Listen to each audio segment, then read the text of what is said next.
Mu mateka ya siporo muri Afurika hari amarushanwa yavutse agahita akundwa, hari n'ayavutse agahindura burundu ko abantu batekerezaga siporo ubwayo, aho siporo irenga kuba umukino ahubwo igahinduka inkuru y'iterambere, icyubahiro n'impinduka z'igihugu mu myaka mike cyane.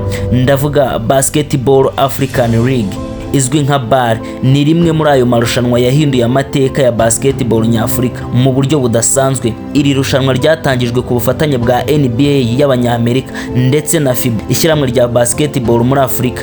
Rifite intego yo kuzamura urwego rwa basketball muri Afurika no guha impano z'Abanyafurika urubuga rwo kwigaragaza ku rwego mpuzamahanga. Ariko ko imyaka yagiye ishira byagaragaye ko BAL atari irushanwa rya siporo gusa, ahubwo ko ari umushinga ufite uruhare rukomeye mu iterambere, ubukungu, ubukerarugendo ndetse n'isura y'ibihugu rikinirwamo. Mu gihe ibihugu byinshi bya Afurika byarwaniraga kugira uruhare muri uwo mushinga wa Basketball African League, u Rwanda rwabonye amahirwe yihishe inyuma y'amarushanwa kurusha ibindi bihugu. U Rwanda rero nk'igihugu cyifuzaga kuba igicumbi cya siporo ku mugabane wa Afurika, rwafatiranye amahirwe mashya ku ikubitiro. Madame Clea Akamanzi wari umuyobozi wa RDB akaba n'umucurabwenge w'umushinga wa Visit Rwanda mu mwaka w'ibihumbi 2024 yagizwe umuyobozi mukuru wa NBA Africa, ifite mu nshingano BAL byose kugira ngo umugambi w'u Rwanda wo kuyoboza inkoni y'icyuma ibikorwa byose bya Basketball African League kuri uyu mugabane bigerweho. Nubwo u Rwanda ari igihugu gito ugereranyije n'ibindi byinshi byo ku mugabane wa Afurika, rwagaragaje icyerekezo cyihariye cyatumye rugirirwa icyizere cyo kwakira, gufasha no guteza imbere BAL, kandi ibyo byose byashingiye ku kubakwa kwa BK Arena, umutekano, isuku n'ibikorwa remezo bigezweho ndetse yewe n'ubuyobozi bufite icyerekezo, byatumye Kigali ihinduka ahantu hatoranyije ho kwakirira kimwe mu bikorwa bikomeye bya siporo ku mugabane wa Afurika.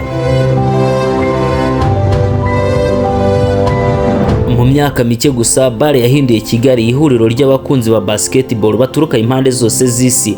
Buri mwaka abafana, abanyamakuru, abashoramari yewe n'abayobozi bakomeye muri siporo bahurira mu Rwanda bakurikirana irushanwa rikomeje gukura umunsi ku wundi. Muri icyo gihe kandi igihugu cyakomeje kubyaza umusaruro ayo mahirwe binyuze mu kwamamaza bukerarugendo bwacyo, binyuze mu mushinga ukomeye wa Visit Rwanda, gukurira ishoramari no kubaka izina rikomeye ku rwego mpuzamahanga. Ibi byatumye benshi batangira kuvuga ko BAL ari irushanwa rya Afurika yose, ariko umutima waryo ukaba uri mu Rwanda.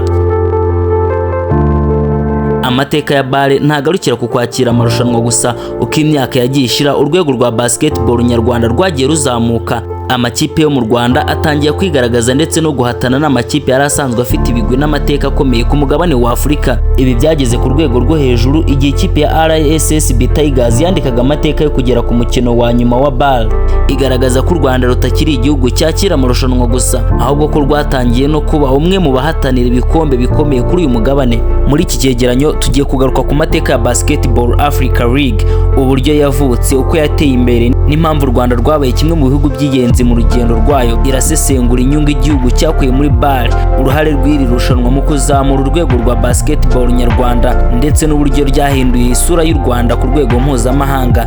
Ni inkuru y'icyerekezo, amahirwe n'uburyo siporo ishobora kuba imbarutso y'impinduka zirenga ibihumbi mu kibuga. Ni Rwanda Intelligence Mind, naho nge ndi Turatsinze Dominique, aho dusesengura ibisa n'ibisobanye bigacanganyikisha ubwonko bwa muntu. Wowe kora subscribe, like, share and comment kugira ngo ibiganiro nk'ibi bijye bikugereraho ku gihe. Iyo havuzwe Basketball African League, abantu benshi bahita batekereza amarushanwa akomeye ya basketball ahuza amakipe meza yo ku mugabane wa Afurika. Ariko inyuma y'ayo marushanwa hari inkuru ikomeye y'icyerekezo, ubuyobozi n'uburyo igihugu kimwe cyashoboye kubona amahirwe abandi batari kubona. Mu gihe BAL yatangiraga nk'umushinga ugamije kuzamura urwego rwa basketball muri Afurika, u Rwanda rwo rwabonye ko iri rushanwa ryashoboraga no kuba igikoresho gikomeye cy'iterambere ry'ubukungu, ubukerarugendo no kwamamaza igihugu ku rwego mpuzamahanga. Mbere y'uko BAL ibaho, Afurika yari isanganywe impano nyinshi muri basket. Ibihugu nka Angola, Misiri, Senegal, Tanzania, Afurika y'Epfo ndetse na Nigeria byari bifite amateka akomeye muri uwo mukino ndetse byatangaga abakinnyi benshi bakomeye. Ariko nubwo impano zari zihari, haburaga urubuga ruhuza ayo makipe yose yo kuri uwo mugabane wa Afurika. Nibwo NBA ndetse na FIBA babonye ko igihe kigeze kugira ngo Afurika igire irushanwa ry'umwuga risa n'andi marushanwa akomeye ku isi. Ni muri urwo rwego havutse Basketball African League, irushanwa rya mbere rya NBA ryabereye hanze ya Amerika y'Amajyaruguru.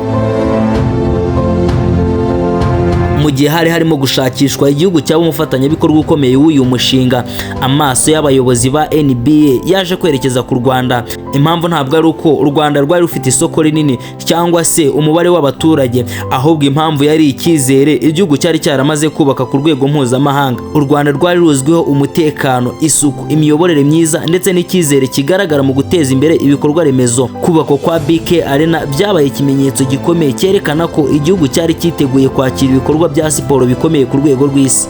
Igihe BAL yatangiraga kubera i Kigali, ibintu byahise bihindura isura. Buri mwaka abafana, abanyamakuru, abatoza, yewe n'abayobozi b'amakipe ndetse n'abashoramari baturuka mu bihugu byinshi bya Afurika yewe no hanze yayo bakaza mu Rwanda gukurikirana amarushanwa. Amahoteli yuzura abashyitsi, ibikorwa by'ubucuruzi bikiyongera ndetse n'umujyi wa Kigali ukarushaho kumenyekana ku rwego mpuzamahanga. Mu minsi mike y'amarushanwa, Kigali hinduka umurwa mukuru wa basketball muri Afurika. Kimwe mu byafashije cyane u Rwanda kubyaza umusaruro BAL ni umushinga wa Visit Rwanda. Mu gihe amamiliyoni y'abantu benshi bakurikiranaga imikino kuri za televiziyo ne ku mbuga nkoranyambaga, babonaga ubutumwa bwa Visit Rwanda bwamamaza igihugu. Mu gihe amamiliyoni y'abantu benshi bakurikiranaga imikino kuri za televiziyo no ku mbuga nkoranyambaga, babonaga ubutumwa bwa Visit Rwanda bwamamaza igihugu. Ibi byatumye abantu benshi bamenya u Rwanda, bamwe batangira kurusura nk'abakerarugendo, abandi barutekerezaho nk'ahantu heza ho gushora imari. Uko imyaka yagiye ishira, BAL yabaye kimwe mu bikoresho bikomeye byafashije igihugu kumenyekana ku rwego rw'isi. Hari kandi n'abayobozi b'Abanyarwanda bagize umusanzu mu gutuma igihugu kigira ijambo muri uyu mushinga. Twavuga nka Madamu Claire Akamanzi, umuyobozi mukuru wa NBA Africa, ndetse na Minisitiri wa Siporo Neri Mukazayire mu kubaka ubufatanye hagati y'u Rwanda n'inzego zitandukanye za siporo mpuzamahanga. Igihugu cyashoboye kwerekana ko gifite ubushobozi bwo kwakira ndetse no guteza imbere ibikorwa bikomeye bya siporo. Ibi byatumye u Rwanda rugirirwa icyizere gikomeye ndetse rugendo ruba kimwe mu bihugu bifite uruhare runini mu iterambere rya basketball Africa. Ikindi cyagaragaye n'uburyo BAL yahinduye imyumvire y'Abanyarwanda ku mukino wa basket. Mbere umupira w'amaguru niwo wari ukunzwe cyane, ariko uko BAL yagendaga ikura niko basket yagendaga ikundwa kurushaho. Abana benshi batangiye kuwukina, amashuri n'amakipe atangira kuwushoramo imbaraga, ndetse urubyiruko rutangira kubona ko rushobora kugera ku rwego mpuzamahanga binyuze muri Basketball African League. Mu by'ukuri inyungu u Rwanda rwakuye muri BAL ntabwo zigigarukira muri siporo gusa, hari n'inyungu z'ubukungu, iz'ubukerarugendo, iz'ishoramari n'ubumenyi. Iri rushanwa ryahaye igihugu amahirwe yo kwakira abantu baturuka impande zose z'isi, ryongera umubare w'abasura igihugu kandi rifasha kubaka isura nziza y'u Rwanda ku rwego mpuzamahanga. Mu gihe ibindi bihugu byabonaga BAL nk'irushanwa risanzwe, u Rwanda rwo rwabonye uburyo bwarikoresha nk'igikoresho cyo guteza imbere igihugu. Ibi byose byageze ku rundi rwego igihe amakipe yo mu Rwanda yatangiraga kwigaragaza neza muri BAL, harimo ikipe ya APR Basketball Club, RSSB Tigers ndetse na Kepra zagaragaje urwego ruhambaye muri iyi mikino ya Basketball African League. Basketball African League ntabwo ari irushanwa risanzwe rya basket, ni ikimenyetso cy'uko Afurika ikomeje kwiyubaka, icyizere no kwereka isi ko ifite ubushobozi bwo gutegura no guteza imbere siporo ku rwego mpuzamahanga. Mu gihe gitiro irushanwa rimaze ribayeho, ryahinduye isura ya basket ku mugabane wa Afurika, ritanga amahirwe ku bakinnyi, abatoza n'amakipe yo ku mugabane wose wa Afurika kugira ngo berekane impano zabo imbere y'isi. BAL yabaye urubuga rwahuje ibihugu byinshi bya Afurika, ituma impano zari zitazwi zibona amahirwe akomeye yo kwiyerekana ndetse no kumenyekana ku isi. Byongeye kandi BAL yakanguye inzozi z'urubyiruko rw'u Rwanda ndetse na Afurika muri rusange. Uyu munsi abana benshi bakina basket bafite icyizere cy'uko nabo bashobora kuzagera ku rwego rwo gukinira amakipe akomeye ndetse no kugera muri NBA. Iri rushanwa ryubatse icyizere cy'Abanyafurika, ryerekana ko impano z'Abanyafurika zishobora guhatanira ibikombe bikomeye kandi zikubahwa ku rwego mpuzamahanga. Urugendo rwa RSSB Tigers rugera ku mukino wa nyuma wa BAL ni kimwe mu bimenyetso by'uko basketball nyarwanda iri gutera imbere ku muvuduko udasanzwe.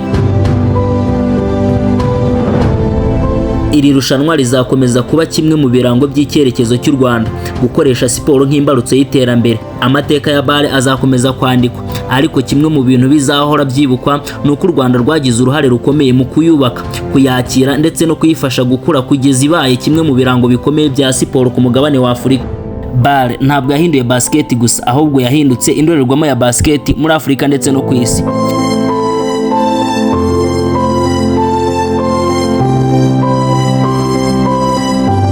ni Rwanda Intelligent Mind, aho dusesengura byinshi bisa n'ibisobanye bigacanganyikisha ubwonko bwa muntu. Naho njye ndi Turatsinze Dominique. Kora subscribe, like, share and comment, ukomeze kuryoherwa n'ibiganiro byiza tukugezaho. Until we meet again.